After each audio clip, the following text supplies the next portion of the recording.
আরাভরা বাংলাদেশে এসেছে আজকে ১ সপ্তাহ হল। ১ সপ্তাহ আগে নিবিড় একটা রেস্টুরেন্ট ওপেন করেছে। নিবিড়ের পরিবারের সবাই খুশিও হয়েছে। এতদিন নিবিড়ের বাবা নৌশাদ চৌধুরী নিবিড়ের উপর রেগে থাকলেও এখন নেই। অবশেষে ছেলেটা নিজেও তো কিছু একটা শুরু করেছে। সেদিন রেস্টুরেন্ট ওপেন করার পর সবাই ভীষণ অবাক হয়ে যায়। আরাব, আফসিন ও ভীষণ অবাক হয়। কারণ এই রেস্টুরেন্ট ওপেন করার ব্যাপারে কোন ধরনের কথাই আরাব, আফসিন কারো সাথে শেয়ার করেনি নিবিড়। গত ২ দিন আগে আফসিন নিবিড়ের সাথে সিলেট গিয়েছিল। সমৃদ্ধির সাথে দেখাও করেছিল সে। একদিন নিবিড়দের বাড়িতে থেকে পরদিনই আবার চলে এসেছে। ওর ক্লথ ব্র্যান্ডের একটা শোরুম সিলেটে ওপেন করার ইচ্ছে আছে। সেটার ব্যাপারে ও সবকিছু ঠিক করে এসেছে। সকাল 10:30 বাজে। রান্নাঘরে ফাতেমা রহমান রান্নার তোড়জোড় করছে। ভোরবেলায় ইনশাদ রহমান বেরিয়ে গেছে। অফিসের কাজে শহরের বাইরে যেতে হবে। আজকে উনি ফিরতে পারবেন না। বাড়ির কলিংবেল বেজে ওঠায় ফাতেমা রহমান পূর্বকে ডাকতে লাগলেন। পূর্ব, দরজাটা গিয়ে খুলে দে। ড্রয়িং রুমে সোফায় বসে ছিল পূর্ব। শরীরটা ভালো না লাগায় আজকে আর ভার্সিটি যাওয়া হয়নি। মায়ের কথায় দরজার দিকে এগিয়ে যায় পূর্ব। দরজা খুলতেই পূর্বের মাথা ঘুরে ওঠে। দরজার সামনে মরিয়ম রহমান আর তাওহিদ জামান দাঁড়িয়ে। মরিয়ম রহমান পূর্বকে বললেন, তোমার ফুপিমনিকে ভেতরে যেতে বলবে না পূর্ব? মরিয়ম রহমানের মুখ থেকে ফুপিমনি ডাক শুনে পূর্ব চমকে ওঠে। পূর্বকে এভাবে অবাক হতে দেখে তাওহিদ জামান বললেন, চলো চলো, ভিতরে চলো। ভিতরে গিয়ে সবটা বলছি। এতক্ষণে ফাতেমা রহমান ও রান্নাঘর থেকে বেরিয়ে আসেন। এগিয়ে এসে মরিয়ম রহমানকে জড়িয়ে ধরে বললেন, কেমন আছেন আপা? আসতে অসুবিধা হয়নি তো? এই তো ভালোই। অসুবিধা হয়নি, আমার বাড়িঘর তো আমি চিনি। তো ভাবি, তোমরা কেমন আছো বলো? আলহামদুলিল্লাহ ভালো। তাওহিদ জামান এর দিকে তাকিয়ে বললেন, তাওহিদ ভাই, প্রথমবার এই বাড়িতে এলেন আপনি? বসুন আপনারা। পূর্ব এদের কর্মকাণ্ড কিছুই বুঝতে পারছে না। ফাতেমা রহমান মরিয়ম রহমানকে আপা বলল। আবার উনিও ফাতেমা রহমানকে ভাবি বলল। কিছু বুঝতে পারছে না পূর্ব। ফাতেমা রহমান পূর্বকে বললেন, পূর্ব, এই হচ্ছে তোর ফুপিমনি আর আঙ্কেল। পূর্ব অবাক হয়ে বলল, মা, আমাদের ফুপিমনি আসবে কোত্থেকে? আমি যতটুকু চিনি উনি তো ক্রিকেটার আশফিয়ান আরাবের মা। পূর্বের কথায় মরিয়ম রহমান আর তাওহিদ জামান হেসে উঠলেন। ফাতেমার রহমান বললেন, সব বলছি। আগে সমৃদ্ধিকে ডেকে আন, যা। ভোরবেলা ঘুম থেকে উঠে কিছুক্ষণ ছাদে ছিল সমৃদ্ধি। পরে শরীরটা দুর্বল লাগা রুমে এসে শুয়েছিল। কখন চোখ লেগে গেছে টের পায়নি। ঘুম থেকে উঠ তাড়াতাড়ি, তোর হবু শাশুড়ির সাথে দেখা করবি না? পূর্বর কথায় সমৃদ্ধির ঘুম ছুটে গেল। সমৃদ্ধি বিছানায় উঠে বসে বলল, হবু শাশুড়ি মানে কি বলছো কি ভাইজা? মাথা ঠিক আছে তোমার? যা বলছি ঠিকই বলছি, কিন্তু তোর হবু শাশুড়িকে এভাবে দেখার পর মাথাটা আমার ঘুরে গেছে। মানে? তাড়াতাড়ি চল, মা ডাকছে। সমৃদ্ধি বিছানা থেকে নেমে দাঁড়াল। দৌড়ে দরজার সামনে যাবে এমন সময় পূর্ব হাত ধরে টেনে দাঁড় করিয়ে বলল, আরে গাধা, তুই এভাবে যাবি ওনাদের সামনে? ফ্রেশ হয়ে ড্রেসটা চেঞ্জ করে নে। সমৃদ্ধি আলমারি থেকে একটা আকাশি রং এর থ্রিপিস নিয়ে ওয়াশরুমে চলে গেল। মিনিট ১-৫ বাদে ফ্রেশ হয়ে বেরিয়ে এসে ড্রয়িং রুমের দিকে পা বাড়াল। ড্রয়িং রুমে যেতেই সোফায় মরিয়ম রহমান আর তাওহিদ জামানের সাথে ফাতেমা রহমানকে কথা বলতে দেখে চমকে যায় সমৃদ্ধি। প্রথমে ভেবেছিল পূর্ব হয়তো মজা করে বলেছে, কিন্তু এখন তো দেখছে সত্যি। ফাতেমা রহমান সমৃদ্ধির দিকে তাকিয়ে বললেন, ওখানে দাঁড়িয়ে আছিস কেন? এদিকে আয়। সমৃদ্ধি এগিয়ে এসে মরিয়ম রহমানের সামনে দাঁড়িয়ে সালাম দিল। তারপর বলল, আপনি আরাবের আম্মু না? মরিয়ম রহমান মুচকি হাসলেন। সমৃদ্ধিকে পাশে বসিয়ে বললেন, আমার ছেলেকে তো দেখছি ভালোই চিনো, আমি শুধু আরাবের আম্মিই না, তোমার ফুপিমনিও হই। সমৃদ্ধি মরিয়ম রহমানের কথায় চমকে গিয়ে বলল, ফুপিমনি মানে? এর মধ্যে অনন্যাও চলে এলো। ফাতেমা রহমান অনন্যাকে আজকে আসতে বলেছিল। অনন্যাও ওনাদের দেখে অবাক হয়ে যায়। ফাতেমা রহমান সবাইকে বসতে বললেন। তারপর বললেন, সব বলছি তোদের। হয়তো ভাবছিস, তোদের ফুপিমনির কথা আমরা এত বছরও কেন তোদের বলিনি? আসলে তোদের বাবাই বলতে নিষেধ করেছিল। আমার বিয়ের ৩ মাস পরের ঘটনা। তোর ফুপিমনি আর তাওহিদ ভাইয়ের ভালোবাসার সম্পর্ক তোদের বাবা মেনে নেয়নি, তাই তোদের ফুপিমনি বাড়ি ছেড়ে চলে যান।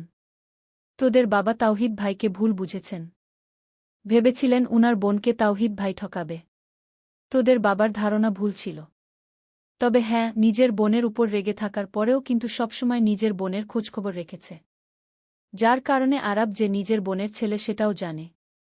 আর সেজন্যই পূর্ব ফাতেমা রহমানকে থামিয়ে দিয়ে বলল, বুঝতে পেরেছি মা, আর বলতে হবে না।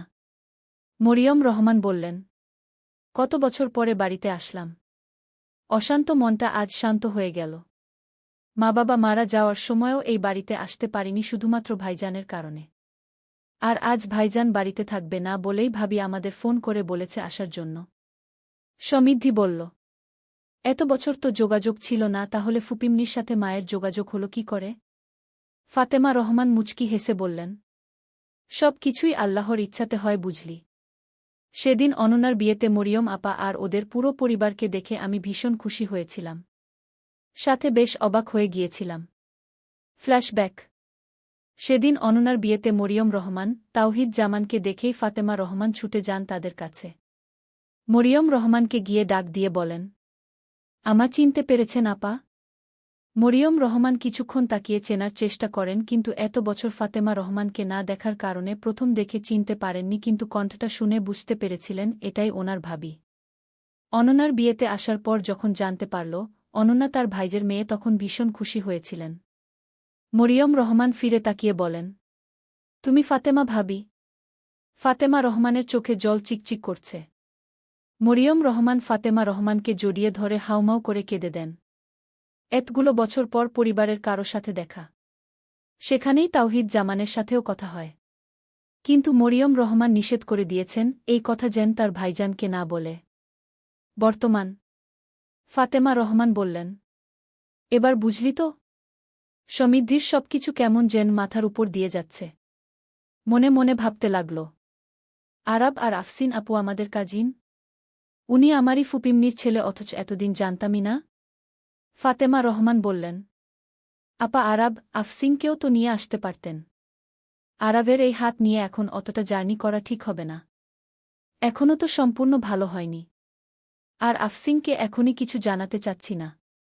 সমৃদ্ধিকে চুপচাপ বসে দেখে মরিয়ম রহমান বললেন, কি সমৃদ্ধি, ফুপিমনিদের সাথে কথা বলবে না? মরিয়ম রহমানের মুখে নিজের নাম শুনে সমৃদ্ধি অবাক হয়ে বলল, তুমি আমার নাম জানো ফুপিমনি? জানব না কেন, সেদিন ভাবির সাথে দেখা হওয়ার পর ভাবি সবাইকে চিনিয়ে দিয়েছে। যদিও সেদিন সেখানে তোমাদের সবার সাথে কথা হয়নি, তবুও আমি তোমাদের সবাইকে চিনি। মরিয়ম রহমান সমৃদ্ধিকে কাছে টেনে নিয়ে একপাশ থেকে জড়িয়ে ধরলেন। তারপর তাওহিদ জামানের দিকে তাকিয়ে বললেন, আমাদের আরাবের বু পেয়ে গেছি। আমি সমৃদ্ধিকেই আমার আরাবের বু করে নিতে চাই। সেদিন অননার বিয়েতে দেখেই ওকে আমার বেশ পছন্দ হয়। ফাতেমা রহমানের দিকে তাকিয়ে বললেন, আশা করি তোমার এতে আপত্তি নেই ভাবি? ফাতেমা রহমান হেসে বললেন, আপত্তি থাকবে কেন আপা? আমার মেয়েটাও তো আরাবকে ভালোবাসে। আমার মেয়ে খুশি থাকলেই আমি খুশি। কিন্তু আপনার ভাইজান কি মেনে নিবে? তাছাড়া আরাবের ও যদি পছন্দের কেউ থেকে থাকে? তাওহিদ জামান বললেন, আমাদের আরাবের মাথায় ক্রিকেটের ভূত চেপে বসে আছে। ক্রিকেট ছাড়া কিছু বুঝে না ও। পছন্দের কেউ নেই আরাবের। আর ইনশাদ ভাইয়ের কথা বলছেন, ওনাকে আমি মানিয়ে নিব। সমৃদ্ধি ভার্সিটিতে ভর্তি হয়ে নিক, তারপর না হয় এসব নিয়ে ভাবা যাবে। ওনাদের এসব কথাবার্তায় সমৃদ্ধির লজ্জা লাগছে। সাথে সমৃদ্ধি বেশ অবাকও হয়েছে। আরাবের মা, ওর ফুপিমনি আঙ্কেল যে ওকে মেনে নিয়েছে সেটাই ওর কাছে স্বপ্নের মতো লাগছে। কিন্তু ওর মা জানল কি করে ও আরাবকে ভালোবাসে? এটাও নিশ্চয়ই পূর্বই বলে দিয়েছে। পূর্ব বলল, ফুপিমনি আঙ্কেল আপনারা আজকের দিনটা থেকে যান। বাবা তো ফিরবে না আজকে। তাওহিদ জামান বললেন, আরাব আফসিন তো জানে আমরা ডক্টর দেখাতে এসেছি তোমার ফুপিমনিকে নিয়ে। দুপুরে খাওয়া দাওয়ার পরেই চলে যেতে হবে। তোমার ফুপিমনি অসুস্থ, কিন্তু নিজের রোগ এতদিন নিজের মধ্যে চেপে রেখে আমাকে বলেনি। এখান থেকে বেরিয়ে ডক্টর দেখিয়ে বাড়িতে ফিরতে হবে। অন্য একদিন আরাবদের সবাইকে নিয়ে এসেই থাকব ইনশাল্লাহ। দুপুরে ওরা সবাই মিলে একসাথে লাঞ্চ সেরে নেয়। লাঞ্চ শেষে মরিয়ম রহমান বললেন, আজ তাহলে আসি ভাবি। ফিরতে ফিরতে অনেক দেরি হয়ে যাবে নয়তো। আরাব সুস্থ হলে আফসিন আর আরাবকে নিয়ে আসবেন। আচ্ছা, এখন তাহলে আসছি। সাবধানে যাবেন। মরিয়ম রহমান এগিয়ে এসে সমৃদ্ধিকে জড়িয়ে ধরলেন, সমৃদ্ধির কপালে চুমু খেয়ে নিজের গলা থেকে সোনার চেন খুলে সমৃদ্ধিকে পরিয়ে দিয়ে বললেন, আমার একমাত্র ছেলের বউ হবে তুমি সমৃদ্ধি। ফুপিমনিরা আসি আজ। নিজের যত্ন নিও, ভালো থেকো। সাবধানে যেও ফুপিমনি। মরিয়ম রহমান আর তাওহিদ জামান সবার থেকে বিদায় নিয়ে বেরিয়ে গেলেন। চলবে। কেটে গেছে পুরো একটা মাস। আরাবের কাঁধের চোট পুরোপুরি সেরে গেছে। গতকাল আইপিএল এর নিলাম গুজরাট টাইটান্স আরাবকে নিজেদের দলে সাইনিং করে নিয়েছে। গত দুবছর IPL Arab Lucknow super giants এর হয়ে খেলেছিল। এবার গুজরাট টাইটান্স তাকে নিজেদের দলে নিয়ে নেয়। আগামী মাসে আইপিএল শুরু। আইপিএলের জন্য নিজেকে পুরোদমে প্রস্তুত করছে আরাব। নিজেদের বাড়ির সামনে গার্ডেন এরিয়ায় প্র্যাকটিস করছে সে। সাথে নিবিড়ও আছে। বাগানের একপাশে দোলনায় বসে ফোনে কারো সাথে কথা বলছে আফসিন। নিবিড় আফসিনকে ফোনে কথা বলতে দেখে আরাবকে জিজ্ঞেস করল, কি ব্যাপার বলতো আরাব? আফসিন কি প্রেমটেম করছে নাকি? ইদানিং দেখছি সারাদিন ফোন নিয়ে বিজি। আরাব ব্যাট একপাশে রেখে মাঠে বসে পড়ল। হাতের গ্লাভস খুলে রাখতে রাখতে বলল, তোর মাথায় খালি এসবই ঘুরে তাই না? কে প্রেম করল কি করল না এইসব নিয়েই ভাবিস তুই? ভাবার কি আছে?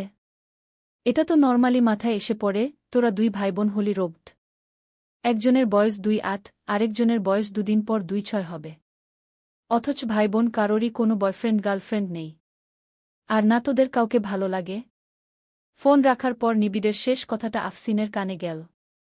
আরাবদের দিকে এগিয়ে আসতে আসতে বলল, সবজান্তা পণ্ডিত তুই, কে বলেছে তোকে কাউকে ভালো লাগে না আমার? আফসিনের কথা শুনে নিবিড় আরাবকে বলল, দেখেছিস আমি ঠিক বলেছিলাম তো, আফসিন নির্ঘাত প্রেম করছে। আফসিন নিবিড়ের পিঠে একটা থাপ্পড় মেরে নিবিড়কে মুখ ভেঙচিয়ে বলল, দেখেছিস আমি ঠিক বলেছিলাম তো, আফসিন প্রেম করছে। এই খুব বেশি বুঝিস তুই? হ্যাঁ। নিবিড় রেগে গিয়ে বলল, তুই আমাকে মুখ ভেঙচিয়ে কথা বললি? বেশ করেছি। কি বললি তুই? আরাব এদের ননসেন্স মার্কা ঝগড়া শুনে বিরক্ত হয়ে বলল, জাস্ট স্টপ। ঝগড়া বন্ধ কর তোরা। আর এসব ফালতু স্টুপিড মার্কা ঝগড়া করতে মন চাইলে রাস্তায় গিয়ে দাঁড়িয়ে দাঁড়িয়ে কর। আমার বাড়িতে এসব চলবে না। নিবিড় বলল, আমি তো ফালতু কথাই বলি সবসময়। তোরা দুই ভাইবোন তো সবসময় ঠিক বলিস, তোদের আনরোমান্টিক দুই এলিয়ান মার্কা ভাইবোনের সাথে আমার কোনো কথা নেই। চললাম আমি, বলে নিবিড় গেট খুলে বেরিয়ে গেল। আফসিনও বাড়ির ভেতর চলে গেল। এদের এ ধরনের ফালতু কথা শুনতে শুনতে আরাবের মাথা ধরে গেছে। মাথায় হাত দিয়ে ঘাসের উপর মাথা রেখে শুয়ে পড়ল আরাব। বিরক্তিতে চোখমুখ কুঁচকে এলো তার। ভার্সিটি এডমিশনের জন্য আজ এক্সাম দিয়ে এসেছে সমৃদ্ধি। এক্সাম দিয়ে এসে বাড়ি ঢুকে ধপ করে ডাইনিং টেবিলের চেয়ার টেনে বসে পড়ল সমৃদ্ধি। ফাতেমা রহমানকে জোরে জোরে ডাকতে লাগল, আম্মু আম্মু, একটু ঠান্ডা পানি এনে দাও তো। ফাতেমা রহমান কিচেন থেকে বেরিয়ে এসে ফ্রিজ থেকে ঠান্ডা পানির বোতলটা নিয়ে ডাইনিং টেবিলের কাছে এসে গ্লাসে পানি ঢালতে বললেন, এভাবে চেঁচাচ্ছিস কেন? সমৃদ্ধি কোনো কথার উত্তর না দিয়ে ফাতেমা রহমানের হাত থেকে পানির গ্লাসটা নিয়ে ঢক ঢক করে পুরো পানিটা খেয়ে নিল। ফাতেমা রহমান বললেন, যা গিয়ে ফ্রেশ হয়ে নে, খাবার বাড়ছি আমি। সমৃদ্ধি রুমে গিয়ে ফ্রেশ হয়ে ডাইনিং টেবিলে এসে বসল। ফাতেমা রহমান খাবার বেড়ে দিয়ে পূর্বকেও ডেকে আনলেন। পূর্ব, সমৃদ্ধি আর ফাতেমা রহমান একসাথে দুপুরের খাবার খেয়ে নিলেন। সন্ধ্যাবেলা। সূর্য পশ্চিম দিগন্তে মিলিয়ে গিয়েছে অনেক আগেই। চারদিক রাতের আধারে ঢেকে যাচ্ছে। পূর্ণিমার চাঁদ উঠেছে আকাশে, তবে সেই চাঁদকে বারবার মেঘেরা আড়াল করে দিয়ে যাচ্ছে। প্রকৃতিতে হাওয়া বইছে ভীষণ জোরে। ঝড় উঠবে বোধহয় আজকে। বেলকনিতে দাঁড়িয়ে সেই বারংবার মেঘে ঢেকে দেয়া চাঁদের দিকে তাকিয়ে আছে আফসিন। এই একটা মাসে ওর জীবনে অনেক চেঞ্জ এসেছে। পূর্বের সাথে পরিচয় হওয়ার পর থেকেই নিজের মনে পূর্বকে নিয়ে কেমন যেন এক অদ্ভুত টান অনুভব করছে সে। এই এক মাসে পূর্বের সঙ্গে বেশ ভালো বন্ধুত্ব হয়েছে। বন্ধুত্ব বললে ভুল হবে, বন্ধুর থেকেও বেশি কিছু অনুভব করে আফসিন। কিন্তু পূর্ব কি আফসিনের মতোই তার প্রতি অদ্ভুত টান অনুভব করে নাকি শুধুই বন্ধুর চোখে দেখে, এই ব্যাপারটা এখনও বুঝে উঠতে পারছে না আফসিন। এই 1 মাসে কয়েকবার দেখা হয়েছে পূর্বর সাথে। কয়েকদিন আগে শোরুম ওপেন করার জন্য সিলেট গিয়েছিল আফসিন, শেষবার সেখানেই দেখা হয়েছে। প্রথম দুজনকে আপনি করে বললেও এখন ডাকটা আপনি থেকে তুমিতে এসেছে। আফসিন এখনও জানে না পূর্ব আর সমৃদ্ধি যে ওদের আত্মীয়। মরিয়ম রহমানই বারণ করে রেখেছে তাদের বলতে। কারণ তিনি চান যেদিন ইনশাদ রহমান সবকিছু মেনে নিবে সেদিনই আরাব আর আফসিনকে সব জানাবেন। দিনে নিবিড়ের সাথে ঝগড়া হওয়ার ব্যাপারটা নিয়ে ভাবতেই আনমনে হেসে ফেলল আফসিন। মনে মনে আওড়াল, তুই কি করে জানবি নিবিড় আমার কাউকে ভালো লাগে কিনা, কাউকে ভালোবাসি কিনা? তোদের তো কিছু বলিনি আমি। তোদের সবাইকে আমি বলবো খুব তাড়াতাড়ি। তবে আগে যাকে কথাটা বলার তাকে বলে নিই। ব্যালকনির পাশে বেতের সোফার উপর থেকে ফোনটা হাতে নিয়ে পূর্বর নাম্বারে ডায়াল করল আফসিন। কয়েকবার কল হওয়ার পর কেটে গেল। আফসিন আবারও কল দিতে যাবে তার মধ্যে পূর্ব কল ব্যাক করে বলল, সরি আফসিন, একটু বিজি আছি তাই কল রিসিভ করতে পারিনি। It's okay. বাট এখন কি নিয়ে বিজি আছো শুনি? স্টুডেন্ট পড়াচ্ছি। ও আচ্ছা, তাহলে এখন রাখছি। পরে কথা হবে। যেটা বলার জন্য কল দিয়েছ সেটা বলে ফেলো। এখন না থাক, পরে বলবো। আমি লাইনে আছি আফসিন। বলে ফেলো। এমন একটা আনিজি লাগছে আফসিনের কাছে। প্রথম কাউকে ভালোবাসার কথা বলবে, জীবনে প্রথম কারোর প্রেমে পড়েছে সে। কিন্তু বলার পর যদি পূর্ব তাকে রিজেক্ট করে দেয়? এসব ভাবনার মধ্যেই পূর্ব আবারও বলল, কি হলো আফসিন, কি বলবে বলো তাড়াতাড়ি। নিজেকে সামলে নিয়ে চোখ বন্ধ করে আফসিন একনাগাড়ে বলতে লাগল, আই লাভ ইউ পূর্ব। আমি তোমাকে ভীষণ ভালোবাসি। কবে ভালোবেসে ফেলেছি তোমাকে তা আমি নিজেও জানি না। তবে তোমাকে প্রথম দেখার পর থেকে আমি তোমার প্রতি আসক্ত হয়ে যাই। তুমি ছাড়া কিছুই ভালো লাগে না আমার। আই রিয়েলি লাভ ইউ পূর্ব। এভাবে একনাগাড়ে আফসিন এর মুখ থেকে কথাগুলো শুনে হেসে ফেল পূর্ব। হাসতে হাসতে বলল, পরে কথা বলবো আমি তোমার সাথে। বলে ফোন রেখে দিল পূর্ব। কেন জানি ভীষণ হাসি পাচ্ছে তার। পূর্ব আগেই বুঝেছিল এমন কিছুই বলবে আফসিন।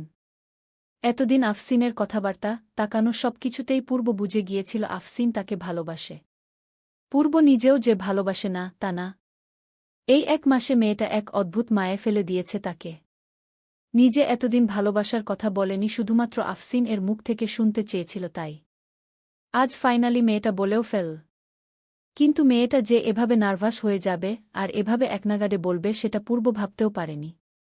সেজন্যই আফসিনের কথাটা শুনে ভীষণ হাসি পাচ্ছে তার।